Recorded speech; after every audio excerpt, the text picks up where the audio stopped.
gaúcha.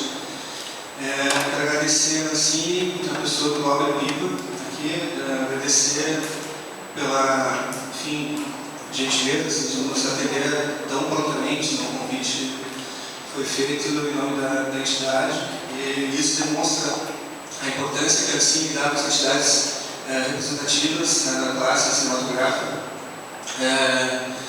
Quero dar alguns recados aqui. A gente hoje nós vamos entregar uma carta da PTC para a Ancine. A gente tem a presença aqui da PND Nacional também, na figura do Júlio Guilherme, também vai entregar uma carta para a Ancine.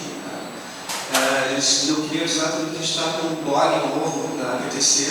Se vocês quiserem anotar o endereço, ptcfs.wordpress.com.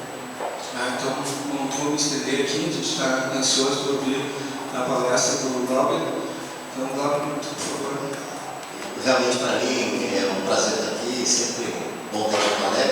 E nesse caso específico, é muito bom poder vir aqui para falar sobre a lei, a Lei 2485. Já adianto que a lei está em fase ainda de regulamentação, certo? Então, muitas coisas das quais eu vou falar aqui ainda serão passíveis de regulamentação, que não é algo que vai ficar para depois. Eu até comentei com a Cláudia, quando ela fez o primeiro contato, que a gente está até o final de abril terminando, por parte da Ancine, a aprovação das duas principais instruções normativas referentes à Lei 2485. Haverá outras, mas as duas principais devem ser votadas na semana que vem, mais tardar na outra semana. Então, algumas coisas das quais eu vou falar aqui ainda serão passíveis de regulamentação, mas no geral eu vou apresentar a lei e apresentar e indicar algumas pistas sobre o que é a lei. Vamos conversar, vamos apresentar algumas coisas sobre os impactos da lei, focando principalmente os impactos na produção, tá certo? Vou falar de alguns aspectos importantes da Lei 2485. Vale dizer que a lei não é a lei da TV paga, mas é a lei do serviço de acesso condicionado, ou seja, todo aquele serviço audiovisual que é feito contra algum tipo de contratação, pagamento, tá certo? Nessa fase, nós estamos focando a regulamentação na televisão paga, o que não quer dizer que futuramente, em breve, mais à frente, nós não possamos tratar também de outros tipos de contratação de serviços audiovisuais, como vídeo por demanda, pay-per-view, internet, ou sei lá, são hipóteses que eu estou tratando aqui, tá certo? Embora no caso específico do vídeo por demanda, a Lei 2485 não estabelece cota de produção independente brasileira nos catálogos de vídeo por demanda, mas essa é uma outra história, não estabelece, então não está na lei, não vou tratar disso aqui, mas quando nós falamos de serviço de acesso condicionado, nós estamos falando principalmente, neste momento, da regulamentação que nós vamos fazer para a TV paga. Bom, até 2010 teve um amplo debate, mas acho que vale a pena destacar o papel fundamental para a aprovação da lei que teve o setor de produção independente no Brasil. Movimento que eu vou chamar de movimento social, inadvertidamente, mas esse movimento dos produtores, a BPI TV teve uma forte participação, a ABD, o CICAV, o CIAESP, forte presença sempre. A Fundacine teve lá várias vezes, o Cícero era um cara que sempre estava acompanhando no Senado, na Câmara e no Senado na tramitação. Esses agentes tiveram participação fundamental, determinante para a aprovação da lei. Bom, ele foi aprovado em 2010 na Câmara, foi para o Senado. Na Câmara ele tramitava como PL 29, no Senado ele passou a se chamar PL 616, foi aprovado em agosto do ano passado e sancionado pela presidenta Dilma em setembro. O registro importante, também a título introdutório, que essa lei substitui a lei do cabo.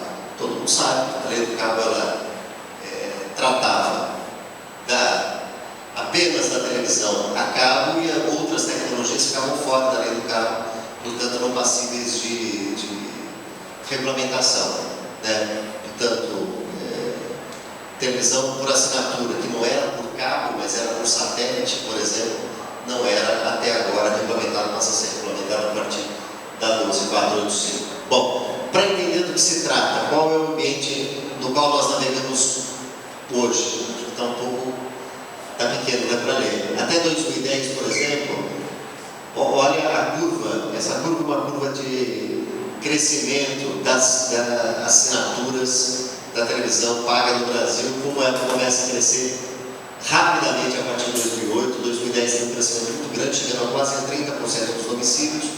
Em 2011 já passaram dos 50% dos domicílios no Brasil com televisão, com algum tipo de pacote, o mais básico possível, de televisão paga. Mesmo assim, vale a gente observar a diferença dos preços médios dos canais por canal do Brasil para outros países. Aqui é Portugal, Chile, Argentina, Espanha, Portugal, Espanha, Chile, Argentina e a média de outros países, exceto o Brasil. Olha como o preço do canal da televisão paga no Brasil ainda é tão mais alto. Bom, é por isso o governo e o Congresso Nacional, vale dizer que a lei da TV paga é uma lei de iniciativa do Legislativo, né? A lei 2485 é iniciativa do Legislativo, que teve um acompanhamento muito forte por parte do Executivo, principalmente o Ministério das Comunicações, Casa Civil, ao longo dessa tramitação, e essas duas agências reguladoras, Ancine e Anatel, a Agência Nacional do Cinema e a Agência Nacional das Telecomunicações, tiveram um acompanhamento bastante forte em todo o período de tramitação. Mas o Congresso Nacional, ele, quando decidiu pela sua aprovação, ele estava decidindo que essa lei permitiria a entrada de novos agentes no mercado e que essa pluralidade provavelmente contribuiria para baixar os preços e para aumentar também a concorrência da televisão paga no Brasil. São 4 conceitos fundamentais.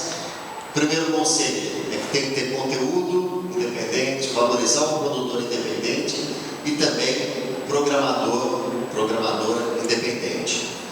Esse é um conceito fundamental que a gente não pode perder de vista. Outro, a lei cria um espaço qualificado na grade de programação, vou falar sobre isso daqui a pouquinho, e outros dois, o canal de espaço qualificado, e o canal brasileiro de espaço qualificado.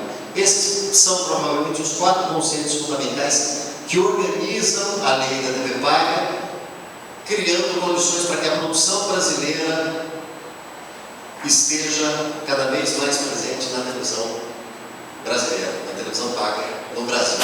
Sobretudo, a produção brasileira, grosso modo, ganhando destaque, obviamente, como a gente vai ver, a produção brasileira independente, vai ter uma presença bastante forte aí. Bom, só para se ter uma ideia, no ano de 2010, a Ancine fez uma medição em 2010 em 11 canais, pegamos os principais canais por assinatura de filmes e séries. Né? Infelizmente eu não trouxe essa tabela aqui, mas acho que são 3 telecines, HBO, Universal, Fox, não me lembro, são 11 canais. Desses 11 canais em 2010, de todos os longa-metragens exibidos nesses canais, apenas 1,35% eram brasileiros, de produção brasileira.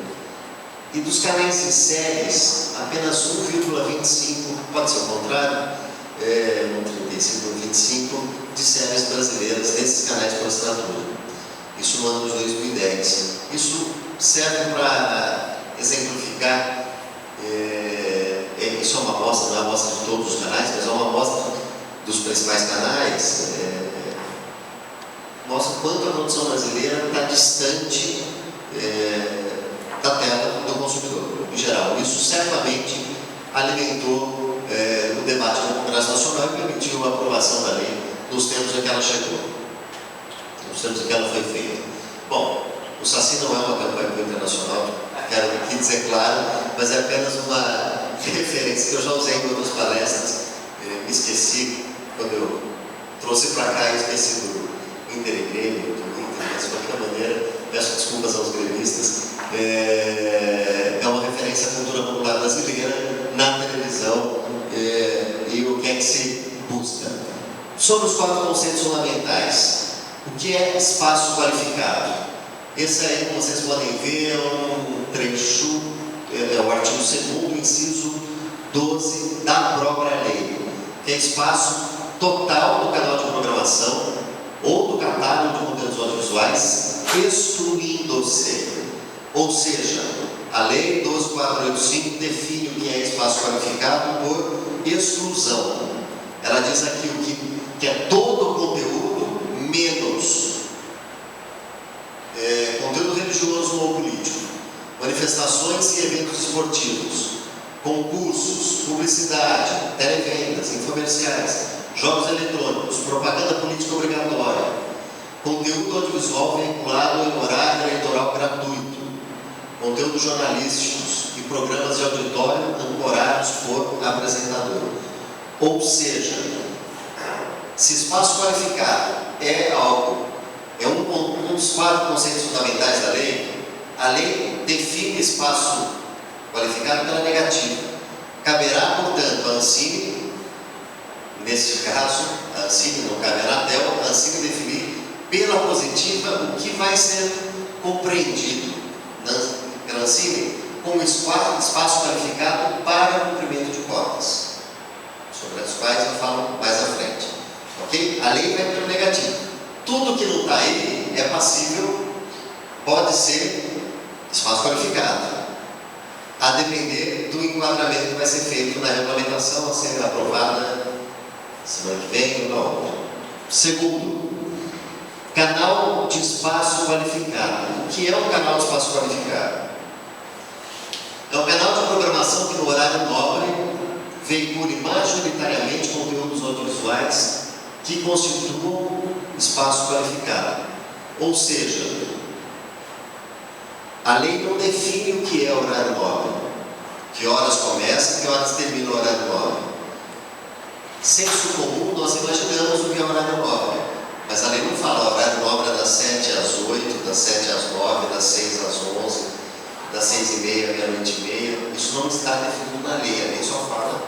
Bom, a Ancine está definindo isso. Essa proposta de horário nobre que foi para a minuta, que foi, aliás, da minuta que foi para a consulta pública, definindo horário nobre na 7 horas diárias para canais de programação dedicados a crianças e adolescentes e o máximo de 6 horas para os demais canais de programação. Ainda todo um debate, como é que você define o horário nobre, por exemplo, nos canais de programação infantil, considerando o consumo, o horário que tem mais audiência, o preço da publicidade, onde a publicidade é mais cara no canal, etc, etc. Bom, o canal brasileiro, só uma estimativa em novembro de 2010, que dos 122 canais de espaços qualificados da televisão paga brasileira, acredita-se que 97, aliás, dos 122 canais, 97 serão vistos enquadrados como canais de espaço qualificado. E os outros? Canal esportivo, canal, por exemplo, canal de televisão estrangeira não traduzido em português, a RAI, a televisão espanhola, por exemplo, não são, tá certo? Dos 122, 97 sempre podem ser vistos.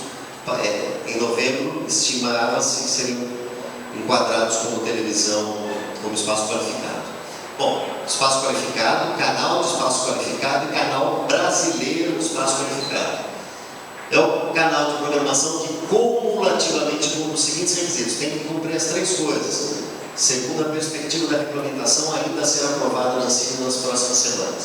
Ser programado por empresa programadora brasileira, veicular majoritariamente no horário nobre conteúdos audiovisuais brasileiros de espaço qualificado e não ser objeto de acordo de exclusividade que o impeça de ser licenciado individualmente e em condições isonômicas por qualquer empacotadora.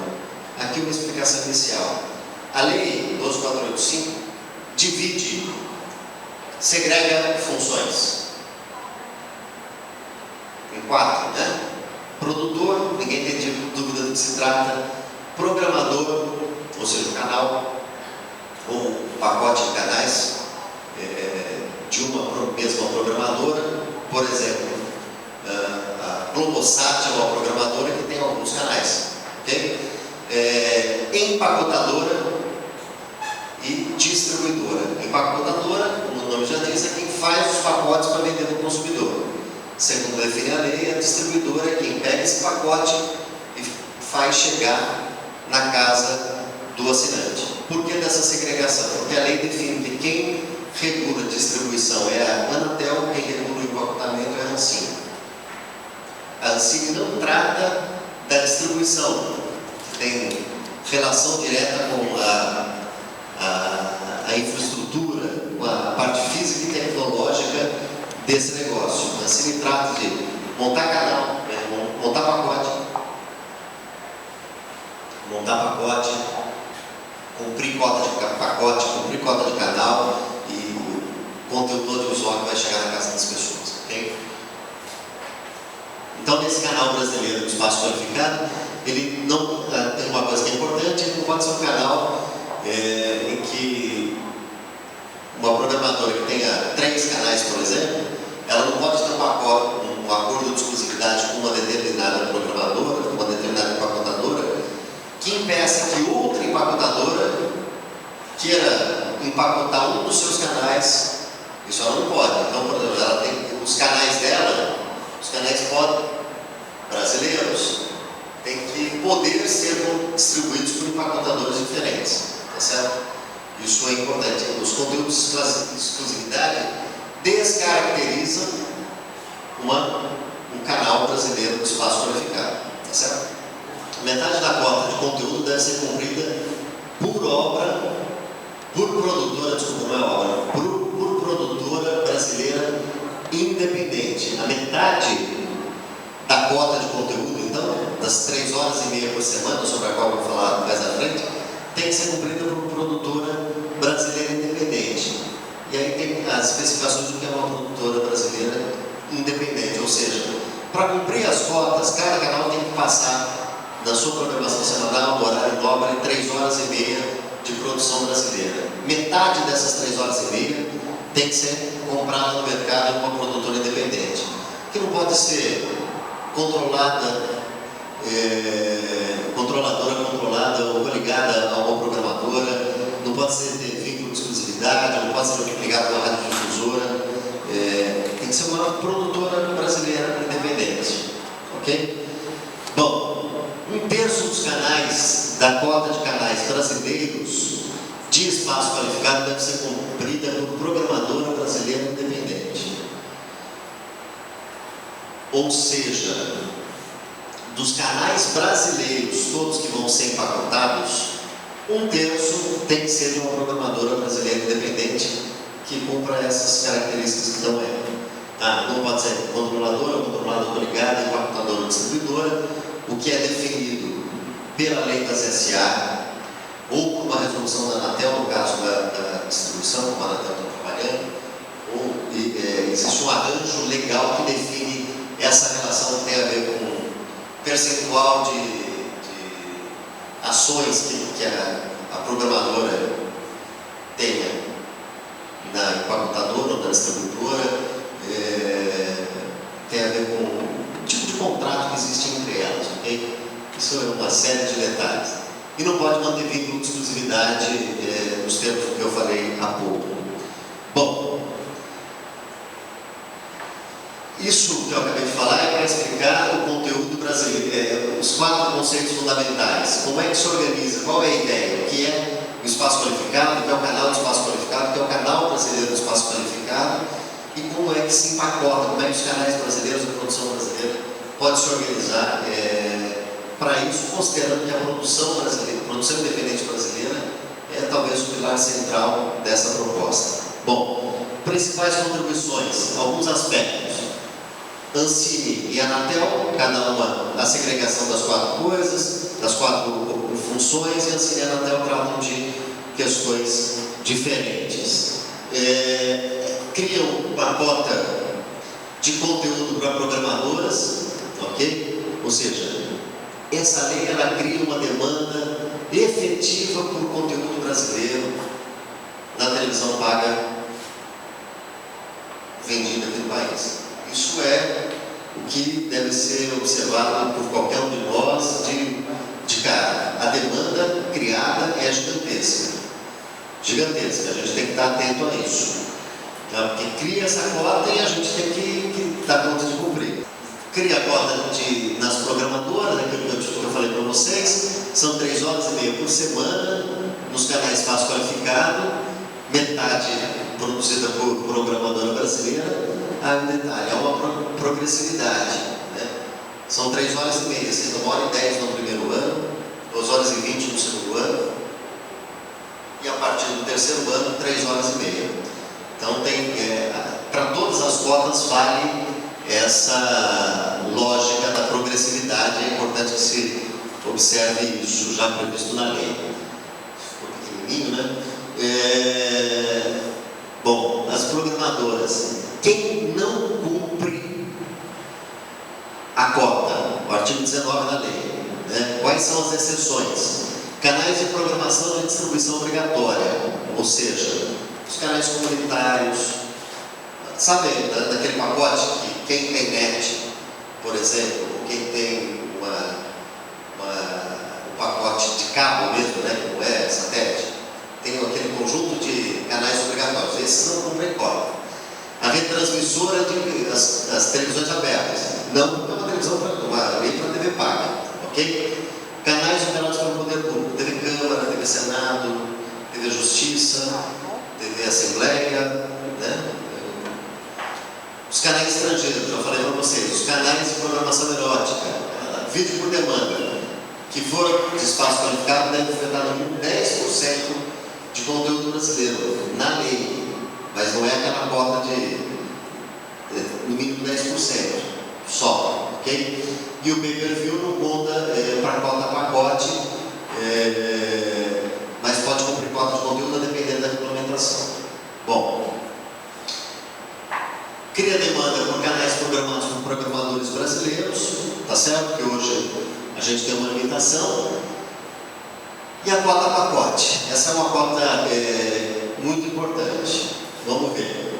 Em todos os pacotes, a cada 3 canais de espaço qualificado, ao menos um deve ser um canal brasileiro de espaço qualificado. Tá certo? Então, tem lá, Fox, Universal, um brasileiro, espaço qualificado. Essa conta vale até o limite de 12 canais brasileiros de espaço qualificado.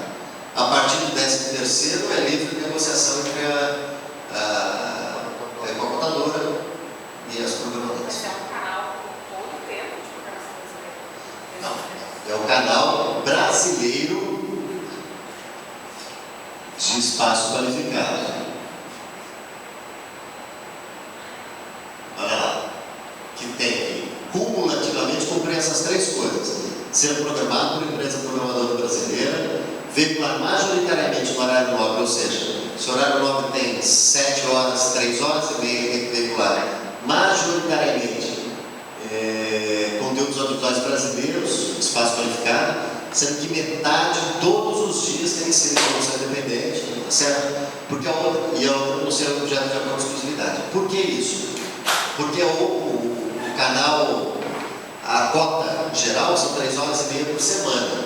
O canal brasileiro do espaço qualificado que tem que cumprir 3 horas e meia por dia, sendo metade de produção independente brasileira. E dos canais brasileiros do espaço qualificado, ao menos 2 canais deverão veicular, no mínimo, 12 horas diárias de conteúdo audiovisual brasileiro produzido por produtor independente. 3 das quais no horário nobre. Tá certo? Ou seja, dos até 12 canais brasileiros, 2 tem que passar 12 horas por dia de programação brasileira, sendo dessas 12 horas, 3 horas no horário nobre. Ok? 12 horas em produção brasileira independente. 2 canais dos 12. Ok? Só para ter uma ideia, está difícil eu traduzir para vocês. A programadora brasileira, dos 12, 8 tem que ser programadora brasileira, 4 tem que ser programadora brasileira independente. Desses 4, nem eu estou enxergando, desses 4, 2 tem que cumprir essa cota de 12 canais. E uma delas não pode ter vínculo nenhum com radiodifusora, ou seja, com canal de televisão aberta. Ou seja, uma cota, essa aqui, né, um dos canais não vai poder ser vinculado a RBS, Globo, Record, Band, Rede TV, etc. Um dos canais tem que ser totalmente independente, inclusive de uma emissora de televisão aberta. O outro canal pode ter relação com TV aberta, mas não pode ter relação com uma empacotadora ou com uma televisão paga. Diga. Nesse caso... Qual o seu nome? Desculpa, quem Mariana. Mariana. Nesse caso, por exemplo, vai ter alguma novidade em relação à concessão de canais? Ou isso vai ser dentro da estrutura dos canais que já existem? A CIB não vai tratar de concessão de canais. Nós estamos falando de televisão paga, tá certo? O que nós vamos tratar aqui nesse caso é do enquadramento. Que vai caber assim é enquadrar. Tem o canal vai ser empacotado. Então, nós vamos checar as relações de controle e coligação desse canal com empacotadora. A Anatel vai checar isso com distribuidora, tá certo? E nós vamos checar a programação, o cumprimento da cota. É isso que vai ser feito pela CIB. Nós não vamos tratar de autorização para um novo canal. Isso não está na nossa alçada. Não, isso é do Ministério das Comunicações, mas se tem E trabalhado... ligado à Anatel, que vai poder ter relação com isso. Hoje não tem no nosso horizonte nenhuma novidade em relação a isso. Bom, para entender, diante disso tudo, qual é a perspectiva real da produção brasileira independente chegar na televisão paga? Primeiro, há que se saber o seguinte: o Estado brasileiro não se considera responsável, não se considera responsável por garantir uma produção brasileira independente em larga escala e nem absolutamente qualificada. Isso é uma sinergia toda que vai existir entre o setor de produção, toda a economia do audiovisual tem que contribuir para esse processo. O Estado brasileiro quer dar a sua contribuição nesse processo, tá certo? E vai fazer isso com recurso, com políticas indutoras, para que isso aconteça da melhor maneira possível, da maneira mais rápida possível. Bom, o que isso quer dizer? Que o Fundo Setorial do Audiovisual terá recursos bastante significativos ao longo do ano, ao longo do período dos próximos anos, para poder alimentar não só a produção específica para a televisão, mas toda a produção audiovisual de maneira geral, a estruturação da economia do audiovisual. Vale saber que o Fundo Setorial do Audiovisual tem colocado nos últimos anos uma média de 90 milhões por ano para a produção em cinema, o que vem acontecendo. Esse ano nós vamos anunciar esse semestre, acho que não foi anunciado ainda, talvez seja nos próximos dias, essa semana talvez, ou semana que vem, um investimento por volta de 200 milhões de reais. Ainda do Fundo Setorial com seus recursos antigos, tá certo? Estamos lançando 200 milhões de reais para esse semestre agora, para a produção de 50 ou 55 milhões, me foge agora, para a televisão. Mas sempre com uma relação em que a distribuidora ou a programadora tem que entrar com responsabilidade de programação ou de distribuição, no caso do cinema. Então vamos lançar. Primeiro houve uma mudança no Fundo Setorial. Eu imagino que aqui alguns já participaram dos editais do fundo. Nós estamos fazendo uma mudança bastante significativa. Primeiro, que a gestão passará a ser feita, aliás, a gestão não, a operação passará a ser feita pelo BRDE, que é o Banco Regional de Desenvolvimento Econômico da Região Sul. A operação, eles montaram o escritório para fazer a operação específica do Fundo Setorial do Audiovisual.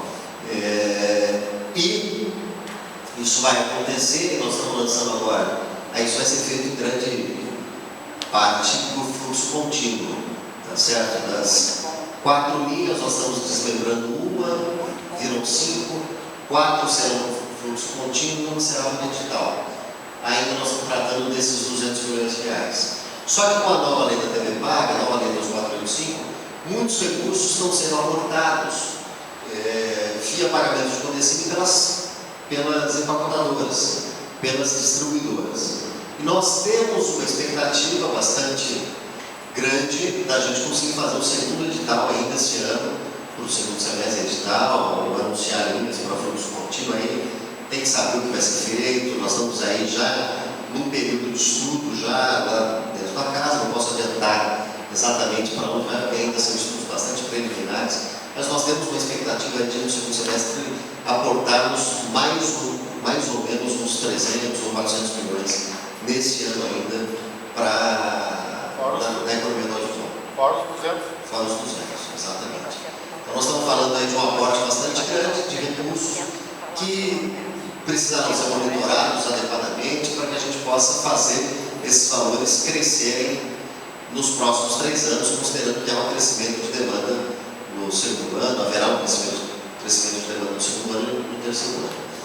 Vale saber que na lei, não briguem comigo, isso é a lei, 30% dos recursos são destinados a Norte, Nordeste e Centro-Oeste. 70% é Rio Grande do Sul, Santa Catarina, Paraná, Minas Gerais, Espírito Santo, Rio e São Paulo. Tá certo? Não, na verdade nem é isso, 70% é para isso. Como vai ser essa operação, essa regra, eu não sei dizer para vocês. Porque isso nem está no. Já te passo. Essa regra nem está colocada agora nas IENs, nas instruções normativas que estão em fase de aprovação. Isso daí já é uma regra do fundo, como é que vai ser a aplicação financeira. Isso está na lei. Não, na verdade, ali eu estou perguntando, produção, então, regional. O BRDE, nesse caso, ele vai ter uma cota desses 70% para atuar? Ou o BRDE vai ser o órgão gestor? O BRDE é um agente financeiro, ele cobra 2% para fazer o trabalho de agente financeiro. O BRDE não decide para onde vai. O BRDE vai substituir a FNEP, é um agente financeiro do Fundo Setorial do Audiovisual. Não tem nenhuma participação na gestão do fundo, na definição das linhas, na escolha dos projetos que vão receber. Isso daí é um trabalho do Comitê Gestor do Fundo Setorial, que o BRDE vai ter assento. Mas o BRDE é o agente operador para todo o país? É isso? É o agente operador do Fundo Setorial do Audiovisual. Alguns impactos, vamos vê-los.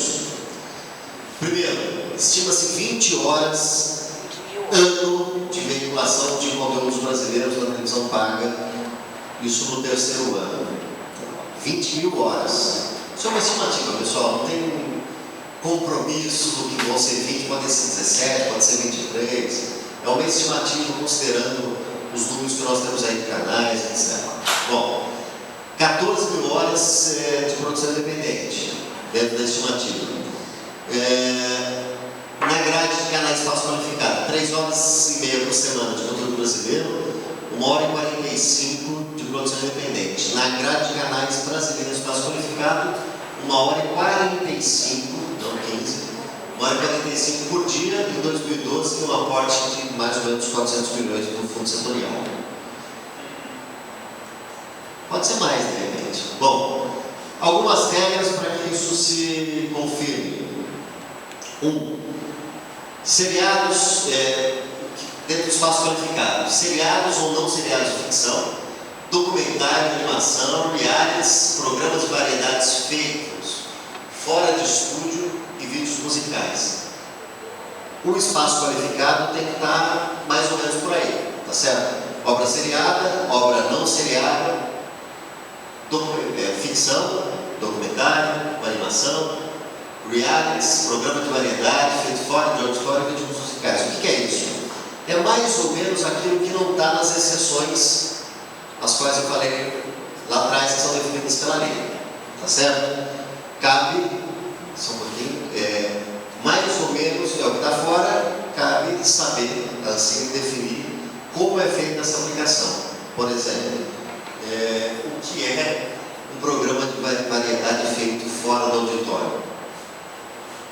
O que é exatamente? O que é um auditório? Um programa feito na praia, pegar onde TV aberta, o Caldeirão do Hulk, de verão, quando ele faz na praia, é o auditório ou não é o auditório? Então, eu não estou aqui debatendo a regulamentação, por favor. Nesse debate eu faço nada assim. Agora, eu estou mostrando o seguinte: tem feito um teatro vazio. Tem o auditório, o espaço físico, é a plateia. Quais são o trabalho de quem regulamenta, o regulador, o trabalho nosso, é definir os limites da regra, como é que se aplica isso. Você tinha pedido. Não, são considerados conteúdos qualificados. Aqui o que não está, podem ser considerados. O reality não aparece na exceção. Agora, por exemplo, só para exemplificar os detalhes que podem existir aí. No caso do reality, se o direito patrimonial tiver com a produtora independente brasileira, por exemplo, se não for um formato importado, se for um formato novo, se não tiver competição, por exemplo, porque também tem um dos dispositivos da lei, inibe a competição. Se alguém inventar um reality que não tem competição, que for novo, que o direito patrimonial e, portanto, os direitos sobre receita estiverem com a produtora independente, não pode ser considerado qualificado? Pode, não pode? Bom, o reality não aparece nas exceções. Isso vai depender da regulamentação que vai ser feita. Da consulta pública já foi feito esse debate. Imagino que muitos daqui tenham participado disso. A PASSE, que é a Associação Paulista de Cineastas, que se manifestou mais claramente em relação a isso. Bom, ainda na regulamentação, alguns princípios sobre os quais nós estamos trabalhando numa regulamentação, repito, ainda não aprovada, que deve ser, já foi colocada em consulta pública, agora está em fase de processamento da Ancine para aprovação ainda no mês de abril. Bom, princípios, vou listar vários: liberdade de expressão e acesso à informação, a promoção da diversidade cultural e das fontes de informação, produção e programação, a promoção da língua portuguesa e da cultura brasileira, o estímulo à produção independente, brasileira, independente e regional, o estímulo ao desenvolvimento social e econômico do país, a liberdade de iniciativa, a mínima intervenção da administração pública e a defesa da concorrência, a complementaridade dos aspectos econômicos e culturais do desenvolvimento, e o respeito, isso é muito importante, o respeito à Convenção sobre a Proteção e Promoção da Diversidade e das Expressões Culturais, que é uma convenção aprovada na Unesco em 2005, que teve, por parte do Canadá, da França e do Brasil, a liderança de uma convenção só não assinada pelos Estados Unidos e Israel.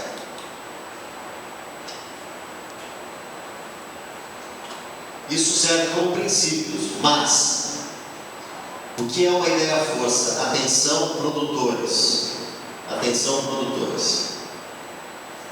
Quando a gente fala em produção independente, valorizar a produção independente, a Ancine, todo o trabalho que nós estamos fazendo, a lei nos permite isso, e todo o trabalho de regulamentação visa garantir que o poder dirigente, foi a pergunta que eu te fiz agora há pouco, o poder dirigente sobre o patrimônio da obra audiovisual tem que ser de propriedade do produtor independente. Ou seja, é o poder dirigente sobre o patrimônio, sobre o que ele vai fazer sobre aquela obra. Caso contrário, se o poder dirigente for da emissora, não é considerado uma produção independente. Ou seja, não é que a emissora não pode ter nada, não é isso. Não adianta também o produtor ter 51% dos direitos patrimoniais, mas o direito de comercialização ser da programadora, por exemplo. Isso não vai dar ao produtor o poder dirigente sobre a comercialização, sobre obras derivadas, porque o direito patrimonial é muito vasto. A questão é saber quem é que detém o poder dirigente sobre essa obra audiovisual, sobre o patrimônio da obra audiovisual. É isso que eu falei, a comercialização, participação sobre a receita, tem que ser mais ou menos, tem que ser proporcional, se não exatamente igual, tem que ser proporcional àquilo que está estabelecido no patrimônio, nos direitos patrimoniais estrito sensu, as obras derivadas, outros mercados, etc, etc, etc. Essa é uma ideia força que está presidindo todo o trabalho de regulamentação que nós estamos fazendo. Isso tem que ser observado por vocês e bastante perseguido pelos escritórios de advocacia que os assessoram. Na hora de fazer contrato, não fazer um contrato de gaveta que depois os prejudique, porque a gente não vai ter acesso a isso. Se chegar na CID, a gente vai observar. Mas se não chegar, às vezes você sai e mas o que eu quero é fazer terceirização. Então faz terceirização. Não vai buscar o recurso público, não vai buscar o cumprimento de cota para poder cumprir algo que é terceirização. Você está vendendo o teu trabalho legítimo, está vendendo, está pondo seu preço, negociando diretamente. Agora, o recurso público, a cota estabelecida por lei para beneficiar o consumidor brasileiro, para ter acesso ao produto brasileiro, essa a gente quer que seja cumprida a partir dessa ideia força. Bom, eu sou Marta Machado, produtora de animação no Rio Grande do Sul.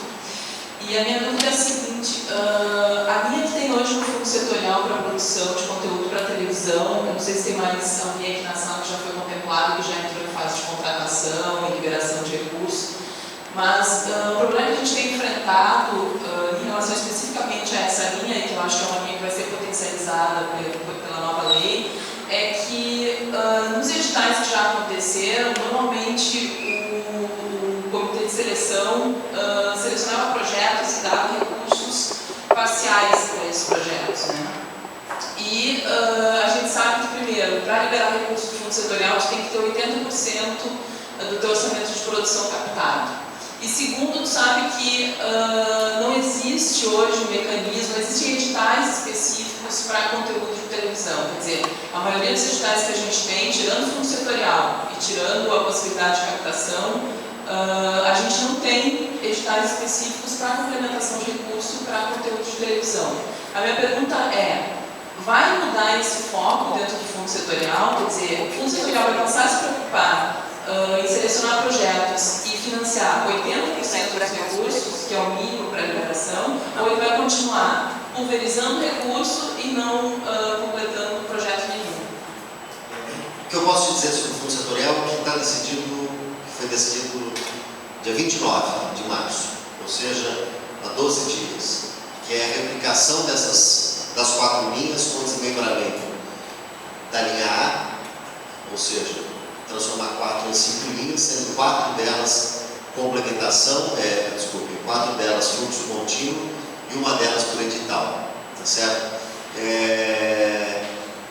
Isso já está decidido.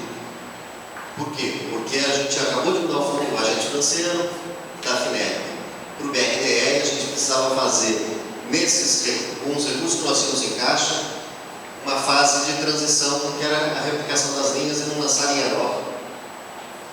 Desculpe-me, não lançar linha nova nesse momento.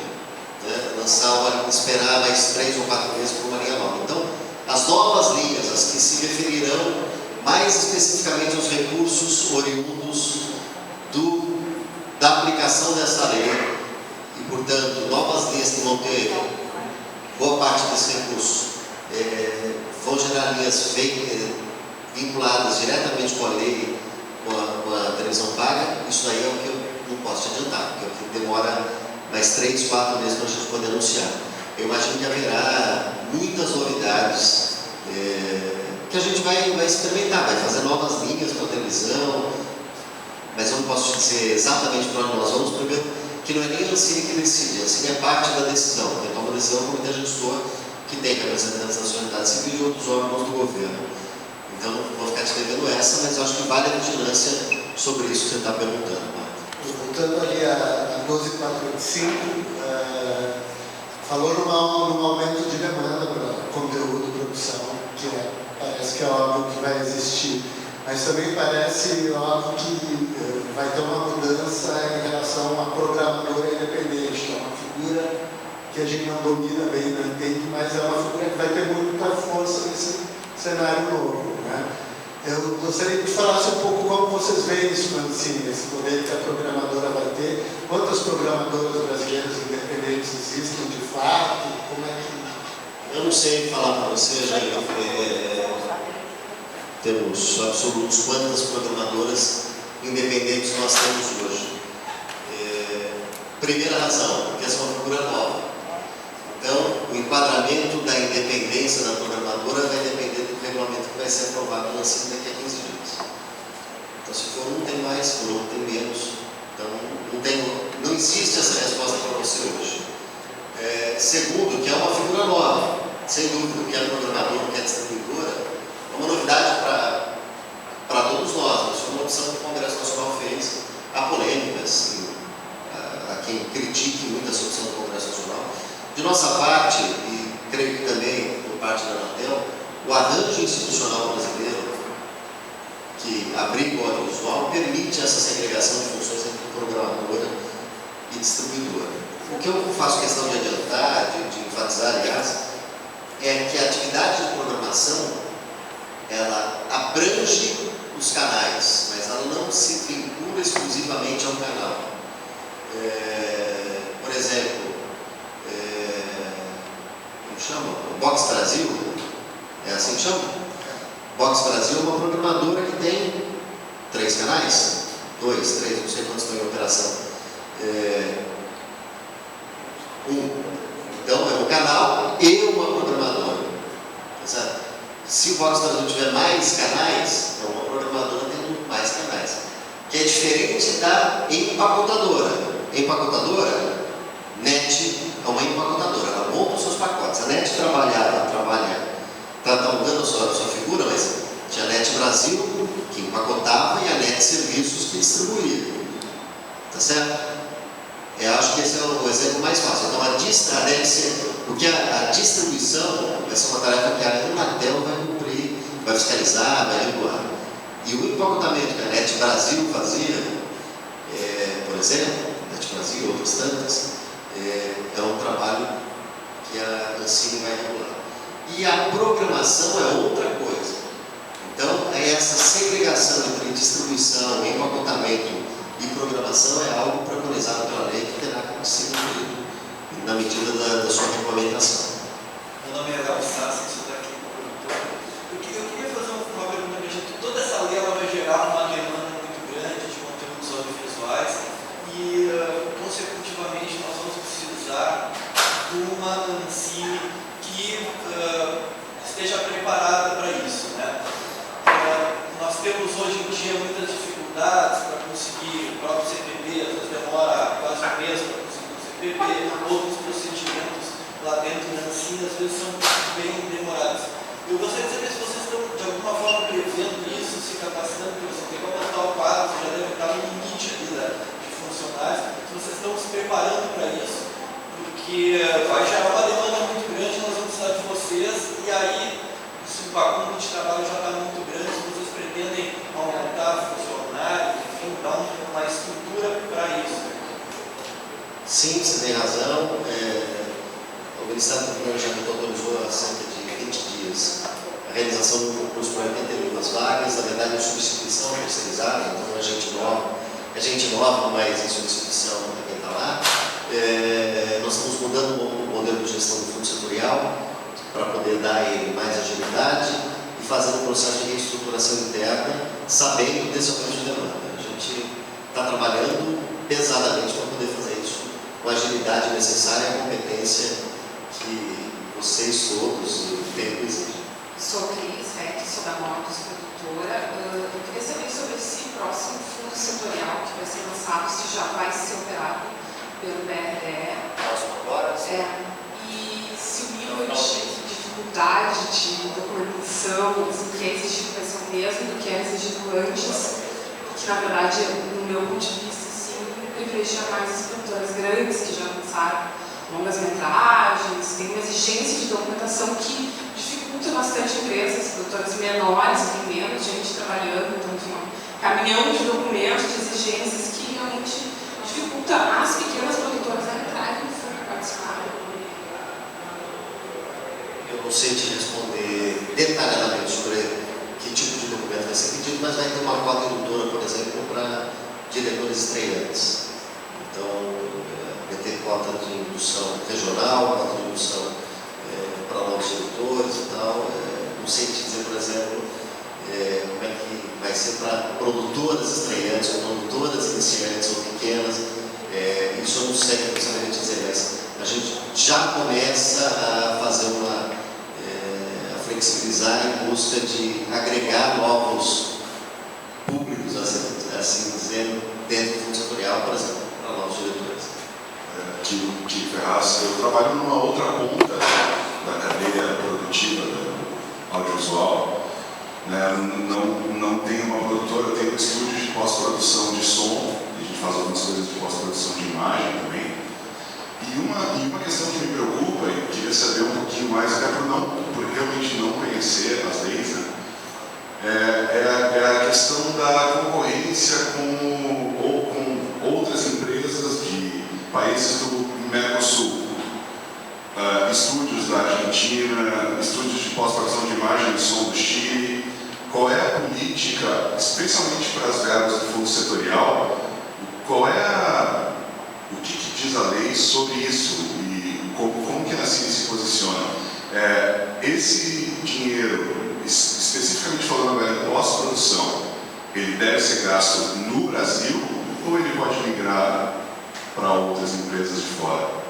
A lei não entra nessa especificidade. Eu falei que esse é um tema novo. A lei não detalha como é que a lei define mais ou menos cotas para aplicação dos recursos do fundo setorial, visando claramente uma indução de novos mercados, sobretudo do Norte, Nordeste e Centro-Oeste, para a produção. Agora, pós-produção, por exemplo, é uma novidade que vai caber a regulamentação e é o que vai ser feito quando do anúncio das linhas do fundo setorial do audiovisual, das novas linhas. Tá certo? Hoje, por exemplo, nas linhas atuais, não me parece que tenha esse tipo de exigência. No produto final audiovisual, após, eu acho que é a área menos visível, porque a gente vai ter conteúdo brasileiro, artistas brasileiros, língua portuguesa, mas o filme pode ter a sua imagem finalizada no Chile, o seu som finalizado na Argentina, e isso não vai aparecer no produto final. Então, talvez por isso eu estou surpreso, esse é um tema novo, né? Mas, enfim, nós estamos aí, a gente faz parte dessa cadeia. Eu te agradeço, mas só quero repetir. A lei não entra nesse tipo de detalhe. Isso depende da aplicação da lei, não vai ser uma exigência do agente financeiro, por exemplo, ela citou o BNDES, o BRDE, ou a FINEP. Aí vai ser uma exigência do fundo setorial que vai colocar isso na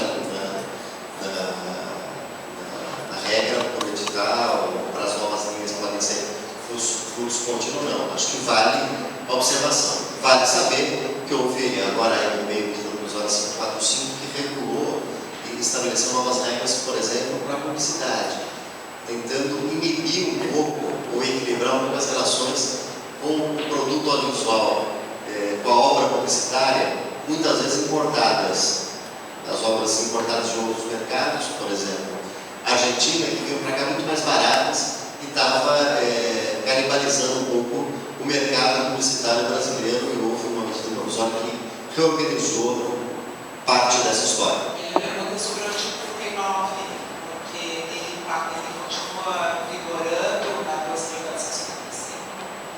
Normalmente. Essa é uma nova lei que não. A única coisa que ela substitui é a lei do carro. Ela substitui uma outra fonte de financiamento da lei do audiovisual, da LP, que tem o artigo 39. Mas ela é a fonte de financiamento da 12.000. Claro, Pode está fazer tudo. menor, não é? Pode usar. Ela é fonte de financiamento É da uma fonte de 12.000. tudo continua, em termos de financiamento, continua tudo valendo. O que vai acontecer o fundo setorial vai lançar novas linhas, agregando o que já tem hoje, artigo 1º, 1º ato, 3º ato, 39. Cines, está tudo valendo. Só para complementar, já foi falado algumas vezes no fundo setorial, só para aproveitar que tu está aqui e levar de volta aí nessa nova regulamentação que vai ser feita, uma das dificuldades que a maioria das produtoras aqui no Rio Grande do Sul tiveram no fundo setorial foi exatamente essas exigências que foram pedidas, e o fundo setorial ele pedia um background da produtora muito grande, né? E uma linha muito para canais comerciais. Por exemplo, se fosse na produção de TV, se fosse para canais educativos, a gente não conseguia cumprir as exigências de retorno do investimento do fundo. Então, só para ter para levar um pouco para lá, porque como nós já estamos fora daquela cota de norte, nordeste, centro-oeste, fica muito difícil a gente, as nossas produtoras aqui, conseguirem competir com as produtoras do centro do país em igual condições, tendo essas exigências, exigindo todo esse background, exigindo uma avaliação do investimento de retorno de obras passadas, isso que dificultava muito. Então, só para te passar esse retorno, que eu acho que foi o que ela estava comentando. Na verdade, Não. o tempo de produção não consegue atingir a Exatamente, não produtoras só grandes, não é questão uma produtora nunca fez nada. Produtoras já fizeram trabalhos, mas mesmo assim esses trabalhos não conseguiam chegar perto do que era exigido. Então, só para passar um pouco desse retorno. Já agradeço a você também, mas, na verdade, como a economia do audiovisual é bastante complexa no Brasil, ela precisa se complexificar ainda mais, né, se profissionalizar ainda mais, ter uma capacidade de planejamento maior. As soluções não são simples, né? Não tem uma solução que vai permitir uma linha que... Hoje nós temos 4, daqui 15 dias teremos 5 linhas. Nós precisamos ter 20, 30 linhas, fundo perdido, vários modelos de financiamento, de investimento, right to equity, várias coisas que nós vamos precisar fazer para alimentar a economia do audiovisual, que vai de associações de produtos menores, menos pretensiosos, mais experimentais, até o mais comercial, e um alimenta o outro, são elos que se interligam em algum ponto dessa cadeia do audiovisual. É importante ter essa percepção. É óbvio, por exemplo, na hora que a gente tem um produto, um filme, falando especificamente do fundo setorial, da forma como nós já o conhecemos. A hora que nós temos um filme que tem o aporte do fundo setorial, e esse filme, produzido por uma produtora X, devolve ao fundo setorial aquilo que pegou, uma segunda produção, ou mesmo o filme 2, quando volta ao fundo, é óbvio que ele deve ter no fundo um tratamento mais expresso, por exemplo, porque ele devolveu. E esse recurso que devolveu é para alimentar a própria cadeia do audiovisual. O fundo setorial, nós estamos falando de alguns valores, daqui a pouquinho, quando ele começar, já começou, na verdade, começa a voltar dinheiro, ele volta a alimentar toda a cadeia. E aí tem filme que vai devolver mais, tem filme que vai devolver menos, e filme que não vai devolver, né? Elas vão se complementando. Mas, então, na mesma medida que essa produtora vai fazer o filme 2, vai ter um expresso aqui, nós precisamos ter condições de estimular que produtoras em várias partes do país, menos experientes nesse negócio, enorme negócio do audiovisual, que nós estamos falando agora de uma coisa muito maior que nós tínhamos hoje, não melhor, não mais importante, apenas maior, complementar. Não é maior, não é melhor que o cinema, não é mais importante que o cinema, mas se complementa as experiências de cinema que nós temos hoje. Nós precisamos ter políticas claras, e a expectativa do Dancing é isso. Arriscaria eu dizer, financiar desenvolvimento de projetos, financiar pilotos, por exemplo, para a televisão. Tem lá o piloto faz sucesso, dá certo, o piloto assim tem uma participação maior, não dá certo, menor, se ela não tem, sabe, tem várias coisas que a gente pode pensar, estão pensando, vamos ver para onde a gente vai. E que aos poucos, acho que a partir de agosto, julho, agosto, a gente vai começar a anunciar e tentar, e vai ter tudo aí, vai ter acerto, vai ter erro, certamente. Mas o que é fundamental, e eu, caminhando para o fim, quero deixar isso bastante claro, é fundamental perceber que o Estado brasileiro, que já tem um compromisso com o cinema desde os anos 30, quando lá em 1933 fez uma das primeiras cotas de tela do mundo, né, que foi o Brasil, lá em 1933. Hoje o Brasil faz uma cota na TV paga, com a lei dos 485, uma lei muito complexa, que uns podem achar melhor, outros podem achar pior, mas o fato é que nós temos essa lei com compromisso orçamentário de aporte do público na produção, em vários elos da cadeia, porque é um compromisso do Estado brasileiro com a economia audiovisual. Acho que isso está. Você fez o quê? Isso é importante que fique bastante claro. Esse compromisso tem que ser repercutido com eficiência na gestão das políticas de fomento, eficiência regulatória e fiscalizadora, e eficiência burocrática também. Eu sei que essa é uma ansiedade presente em todos os lugares que a gente vai, em tudo que a gente conversa, é a agilidade da CIMI, a burocracia tem que cumprir a sua função positiva, que é de preservar o interesse público do Estado, daquilo que lhe tem de público. Agora, esse compromisso de eficiência tem que ser somado ao compromisso de aporte financeiro, de qualificação desse economia do audiovisual. Certamente, quando se aprova uma lei, o Congresso Nacional está dizendo, olha, não é só para a Rio São Paulo, é para o país inteiro, eu só penso em políticas nessa direção. Boa tarde, meu nome é Carlos Pedal, sou da Arjá Produções. A minha pergunta é sobre a questão do controle da ANSSIM sobre as programadoras, do cumprimento dessa lei.